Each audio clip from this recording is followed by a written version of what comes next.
आखाती देशामुळे आंतरराष्ट्रीय बाजारपेठेत कच्च्या तेलाचे दर वाढले, त्याचा फटका थेट इंधनावर पाहायला मिळतोय। मागील 5 दिवसांमध्ये देशात इंधनाचे दुसऱ्यांदा दर वाढले। मी छत्रपती संभाजीनगरच्या पेट्रोल पंपावरती आहे आणि छत्रपती संभाजीनगरमध्ये आताचे जर पेट्रोलचे दर बघितले तर 118 रुपये 50 पैसे एवढं पेट्रोलचे दर आहे। मागच्या वेळेस जे दर वाढले होते ते 3 रुपयांनी वाढलेले होते, तर यावेळेस पेट्रोलचे जे दर आहे ते 91 पैशांनी वाढले, तर डिझेलचे दर 94 पैशांनी वाढलेले। या ठिकाणी नागरिक देखील मोठ्या संख्येने रांगेत उभे असलेले आपल्याला पाहायला मिळतात। त्यांच्यावर देखील प्रतिक्रिया जाणून घेण्याचा आपण प्रयत्न करणारच आहोत। परत एकदा दुसऱ्यांदा पेट्रोल डिझेलचे दर वाढले। बोला,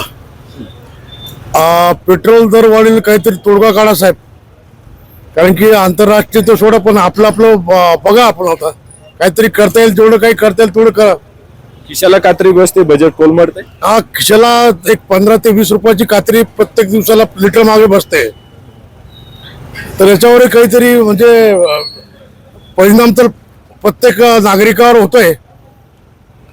आणि इकॉनॉमिकली थोडं कोणाची कंडिशन खराब असते, कोणाची चांगली असते, याचाही विचार शासनाने करावा अशी आमची सर्व नागरिकांची इच्छा आहे। माझ्यासोबत काही तरुण देखील आहे। रेट वाढल्याचा परिणाम होतो? सांगू शकत नाही, ते सांगू शकत नाही।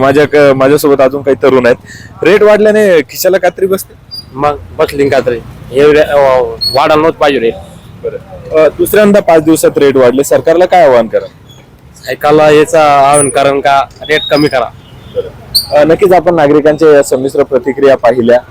रेट वाढल्यामुळे, दर वाढल्यामुळे खिशाला कात्री बसते, त्यामुळे कुठेतरी सरकारने याचा देखील विचार करावा असं नागरिकांचं मत आहे। अविनाश कानडे, न्यूज 18 मराठी, छत्रपती संभाजीनगर।